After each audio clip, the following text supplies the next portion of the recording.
What's going on in the UFO world tonight, man? Yeah. I do apologize, Dave, for not getting you my notes in time. It's because I was trying to transcribe something that I wanted to be able to read accurately on the show, and I was having some trouble transcribing it. So I do apologize. But hey, for once you get to be surprised. So there you go. Um, yeah, so once again, thank you everyone for hanging out. We do appreciate it. The first thing, which one is an interesting data point, but two, it's also just kind of a fun thing that kind of happened, I would argue, is that I don't know how many of you have read the latest Skinwalker book, Skinwalkers at the Pentagon, which I just finished myself, like quite literally last night. I highly recommend it. It's very good. In this book, there was a character named Axelrod, and this is a character that's a pseudonym for another character whose name had to be removed at the request of the Pentagon. Now, if you know your kind of UFO literature history, and you go back to the book Penetration by Ego Swan, there is also a character named Axelrod who plays a somewhat similar, rather spooky role in that novel, in that book as well. And so during a interview that Com Kelleher did with Jeffrey Mishlove on Thinking Out Loud, which is an outstanding interview if you're a fan of Com Kelleher, because essentially, Jeffrey Mishlove is a very different style interviewer. And so even if you've seen several interviews of him, the Jeffrey Mishlove interview of him is definitely a different one. And it's also part 2 of like a 6-part series that's well worth seeing. But my point is that Com Keller comes out and says, no, actually, the two Axelrods are two completely different people. However, when we had to come up with a pseudonym for a character in our book, several of us mentioned the name Axelrod as an homage to the book Penetration. So there's a directly intentional, correlation between the two of them, but it's not by any means that they are the same person. And I guess there were some growing rumors in the community that they might be the same person. And so this was the whole reason why it came up in the interview. Have we figured out who Axelrod really is? Oh, no. Wait, well, which one? The original one or the new one?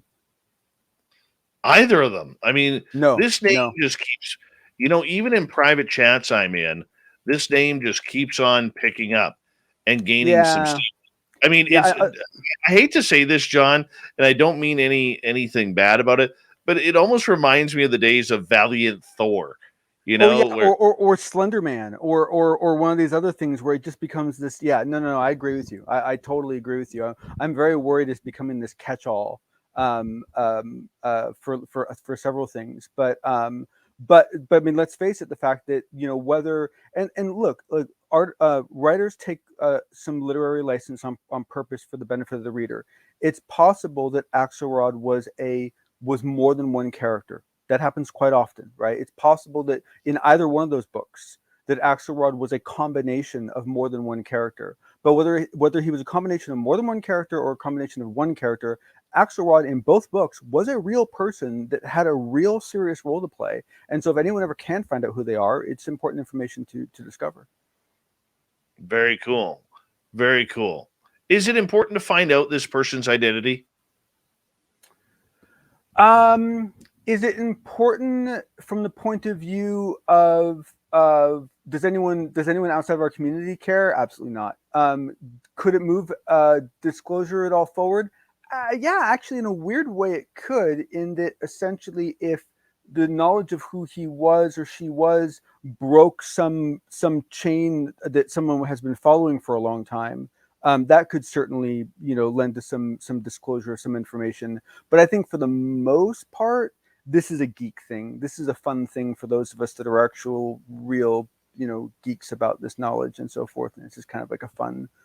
I think it's more of a fun thing at this point. But time will tell, because if we do find out who it is, it might end up being more important than I think.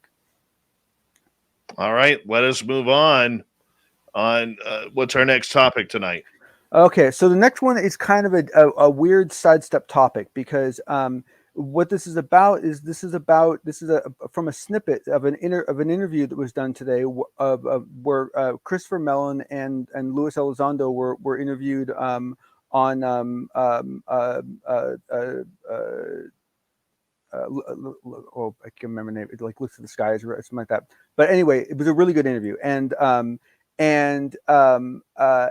it, so let me back up. So the reason for the interview is that Christopher Mellon wrote an article that he had published in the debrief, where he kind of vents a bit about some of his dislike of how things are going, and so the original catalyst for the interview was that article, because the article basically came out yesterday, and basically this interview happened yesterday at the same time, and it was actually at Christopher Mellon's request that Luis Elizondo join him in the interview, which I thought was an interesting side note.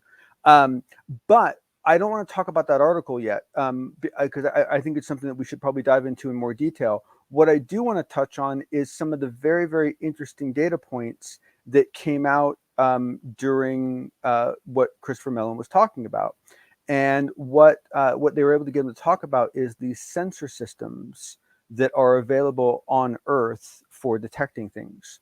So the first one is we have and I'm trying to quote him directly, but I did have to do some dictate, so I may be off a bit. I do apologize if I am. But we have a system called a space fence. The space fence has two locations, one in the northern hemisphere and one in the southern hemisphere. And the way this system operates is that there are beams that are shot up. And as the Earth rotates and as things rotate the Earth, if anything crosses any one of those beams, that device gets cataloged in extremely high resolution with extreme detail using one of the more powerful systems we've ever built. This was according to Christopher Mellon.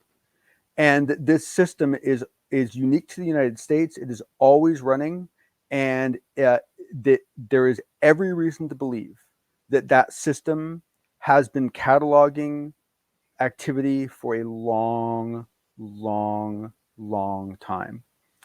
The second one, which is also very interesting, is that we have a solid state system that is also unique to the United States, that sits on two locations. Well, that's not really true. It actually sits in many locations all around the outside border. And this solid state system is a very, very strong system that essentially, to put kind of a loose characteristic to it, this system could detect a baseball from about 20,000 miles away. So basically, we have one system that looks at everything outside of the atmosphere all around the world all the time. And then we have a second system that looks across the Earth 20,000 miles in each direction. It's only 11,000 something miles around half side. So 20,000 miles each, you get overlap. And basically what it means is that these systems can see a baseball size thing appearing in the atmosphere anywhere on Earth. Wow. That's heavy, man. Yeah. And keep in mind that if Christopher Mellon can talk about these systems, and if I can know as much about these systems as I do, it means that those systems are probably third generation. So they're probably 3 generations old. There was probably an intermediate generation that came and left. And then there is a third generation that has come to be and it is currently in practice.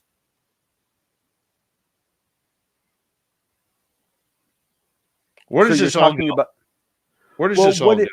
What it means is where it really kind of leads is where I really want to kind of get into some of the discussion, is that it starts getting into a very interesting discussion about, where does the blame, but where does some of the responsibility lie in the gating of information? Who, has anyone really been holding these crown jewels of data. And I think the truth of the matter is I think a lot of us have kind of doubted it a bit, doubted whether there really was this silver bullet of a data cache that that exists somewhere. I heard Bruce Seibel give on one of his interviews today talk about someone who claims that they went into Wright-Patterson Air Force Base and went into a room and saw a photograph of the Roswell crash. Right. Well, I mean, that's like, that's like, I mean, that's like a really nice thing to have. But once again, it becomes this anecdotal story. Right. And so basically where the conversation evolves into in the interview is that essentially, how do we find out where this data is, and how do we properly prod and tease it out of the institutions that are holding that data? And it gets into a very interesting discussion about the things that I think we've talked about before. Like, for example, there's a classic story that of J. Allen Hynek, who basically goes to NORAD to find out, if they've been seeing UFOs, many years ago, and that they explained to him, no, we don't see anything like that. And then in some other conversation, he finds out that they have these things called uncorrelated targets, and UCTs. UCTs, actually, if you look at the definition of a UCT, it actually looks a hell of a lot like a UFO. And when asked, oh yeah, we have tons of UTCs, they're happening all the time, you want to see the data? Right. And that's a very classic story. Right. And so that falls into this, because now it becomes a question of, as we start going after this data, how much teeth is this new division really going to have, and how many games are other people going to be able to play with them, as far as dancing around language, dancing around all this stuff, and being able to get away from and get out of offering up all that data. Very true. We got 40 seconds left. Yeah, I mean, yeah. Go ahead. When Chris Mellon speaks, we do need to listen. Oh, yes. And I think when we come back, what we should do, John, is for our radio listeners who may not understand who Chris Mellon is, we should give a brief description of what he is like when we come back here on Spaced Out Radio, and why he is so important to the UFO cause. And John, right before the break, you were talking about this Power article from Chris Mellon. He is the former deputy secretary of the DIA and the DOD in the United States. And let's fill our audience in who may not be familiar with Chris Mellon, why he's important to the UFO front. Yes. So, So what you just said is correct. He was a Deputy Assistant Secretary of Defense for Intelligence in both the Clinton and the George W. Bush administrations, and later the Secretary for an Information and later Secretary in Information Operations. He formerly served as Staff Director for the as well as for Staff Director of the United States Senate Select Committee on Intelligence. So that is that special group that has so much influence and has so much insight. This is someone who was a director of that group. On top of that, he comes from the Mellon family, which, if you believe in any of this family stuff, then that's very meaningful to you. As someone who comes from a family that has some means to them, I can tell you that it's not as meaningful as you think it is. It's actually usually more harmful than you think to be a member of a family like that. But he served all sorts of different roles throughout defense departments, and I mean, this guy, I mean, you can go to his Wikipedia page. I mean, this guy has gotten award after award after award after award after award, and for whatever reason, he is someone who has decided, along with Lou Elizondo, to come forward about the UAP issue. And so he is by far the highest ranking, and in my opinion, most,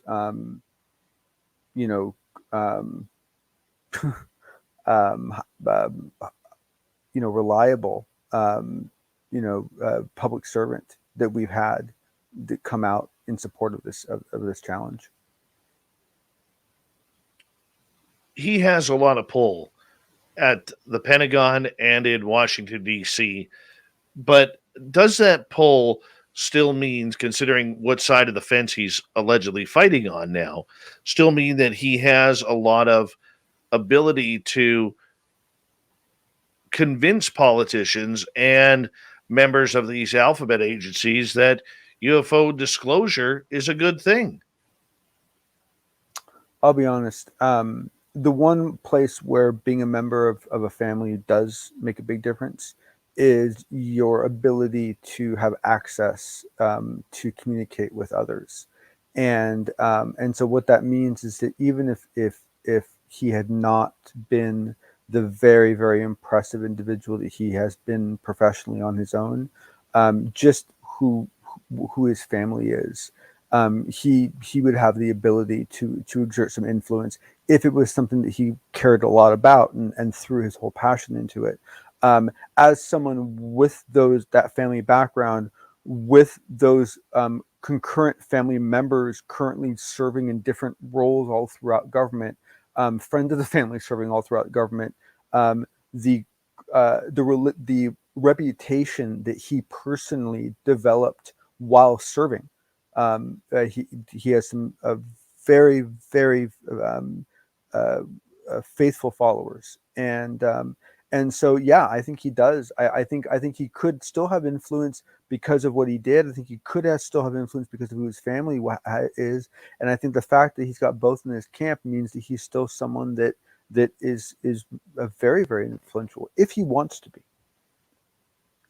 Do you think both he and Elizondo are getting tired? I think Elizondo might be. I don't think Mellon is at all in any shape or form. Christopher Mellon is he's my kind of person. He'll look like that 3 minutes before he's dead. Probably had the same hairdo since he was 5 years old. Yeah, but the passion and energy that guy has is outstanding, and no, I don't see. But keep in mind that Christopher Mellon has held a for the most part a less. Well, actually, I don't know if that's a fair thing to say. He's held certainly a less public role than Elizondo has. So I think you could argue this whole process might not have been as hard on Christopher Mellon as it's been on Elizondo, right? Especially because of Christopher Mellon's financial situation insulated him from any of those challenges, right? So yeah, so it's kind of hard. I mean, but he's certainly a very impressive individual, and to give you kind of an idea of kind of the circle he runs in. One of the funny things that came out of the interview was that several people within the Pentagon forwarded this debrief article to Christopher Mellon, saying he should read it, and he wrote it. Oh my goodness! Oh my Which goodness! I love it. It's like when YouTube recommends that I watch a YouTube show that I'm in. I'm like, oh wow, yeah, boy, yeah, try to pick another show, please. Right. Of course, the fedora wearing Jon Hudson here for the Unbiased UFO Report. All right, let's get to it here with any other news happening in the UFO world. I mean, there's definitely some interesting things going on. There's some rumors that I've heard some rumors from a couple people that I trust a little bit that there might be something significant coming out around February 15th, but I haven't actually confirmed that in any way, shape, or form. So I don't have any faith in that yet. But I have heard a little bit of grumblings about it. But I gotta say that, I mean, and I know this is going to upset some people, but I if you really want to put money on what I think might be coming next that I'm the most excited about, it's freaking that extended Patterson-Gimlin film, man. Like, I want to see the little one, dude. Like, we got to crowdsource $16 million. I'm very curious. What is your thoughts of the Lou Elizondo documentary film being taken down off of Vimeo and YouTube? I um, okay. I'm gonna give my real opinion here. Um, I'm pissed off that he didn't put up a better showing. I think when you play the critic and you play the devil's advocate, you have a responsibility to play it to the nines, dot your I's, cross your T's, and make sure that no one can find any flaw in anything that you've done under any circumstances. And that's not what he did. He threw up something that wasn't complete. And as a result of essentially a technicality, what I'm getting at. I find frustrating is it didn't get taken down because of its merits or its content or because of anything having to do with what he did, like what it's about. It had to, it's a technicality. It's because he used material he had no right to use, right? So it's like that's semantics, right? Like that's has nothing to do with the content. Now, unfortunately, people are going to conflate those as being related issues, but they're not in any way, shape, or form. Oh But yeah. in grand scheme of things, I'm pissed because I I I guess I would like to see a higher quality. Look, this is what I like about Mick West. Okay, Mick West tries really hard, right? He puts a lot of effort into what he does, right? He usually puts out some very high quality content. I like that. Even when I don't agree with him, I can appreciate that, right? And that's what bugs me about this. I would like to see a more professional. I would like to see a more top shelf showing, and that's not what we got. Well, the big thing here for people who do not know that the documentary, which many are calling it a hit piece, including myself, on Luis Elizondo, the face of the UFO world right now, it was taken down due to a copyright infringement on YouTube and Vimeo, where one of the many people who you guys know on this show, he's been on here before, Thomas Fessler, along with myself, the Black Vault, Lou Jimenez from UCR, um, James Beatty from his movie The Phenomena, and many others had footage that the person who put the documentary together never asked any type of permission and tried to use the United States federal law of fair use. The problem that we have here is there are certain things and guidelines you can't use fair use on, and YouTube has their own rules Yes, they regarding do. fair use and the security of their content creators. So when Mr. Fessler was asked to be a part of that documentary, he was the only one and he declined, then saw his footage on that.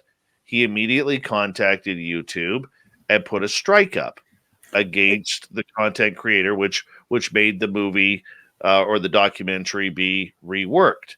Now, the question is, before I get you to No, speak please, here, no, please, no, please, please. the question is, there's no doubt the person who created this is going to redo the documentary, probably cut out those feeds. But the question is, will he cut out enough so that way he doesn't get it struck down again? Because there are a lot of people, from what I have heard from my sources, that are waiting to see when it goes back up. Will there be footage from people whom are going to enact copyright infringement again? He could lose his entire channel over this. Right, right. And the thing is that what's frustrating is that there's ways to do it, right? I mean, he could read a transcript, right? I mean, there's ways that you can get that content, right? If there's pieces of content that you really need that are part of what you're trying to talk about, there are many different ways they could do it. Like, for example, calling people and that. Oh, wait, but he called one person and was told no, which is maybe why he didn't ask anyone else. That's not a fair guess, but I'm just I find that funny. Well, it's going to be interesting. It really is. And I know I've said that a few times already here, but, you know, there are already conspiracy theorists who are absolutely lambasting Oh, this is Thomas just Fessler over this Oh, this is for just a enacting smorgasbord for this. them. Yeah. And the other thing too is there is a lot of conspiracy theorists out there who believe the government took it down because they don't want this subject out. No, it wasn't the government. There's no conspiracy behind this at all. It is one content creator who is trying to prevent or to keep secure his product. And when you put another person's product up on your channel and your channel is monetized, you can't make money off of someone else's channel. I've done it. I've unfortunately had to strike people for using spaced out radio. And it sucks. interviews. Nobody wants to do that. It's not fun. The funny part about it is we're relaxed enough around here where all you got to do is ask. All you got to do, send me an email, send me a message on social media. Say, hey, dude, can we talk for a second? You know, tell me what your idea is. I can tell you right now, about 9.8 times out of 10, I will say yes. But if I find that your channel is monetized and you have my product on your channel, there's an issue.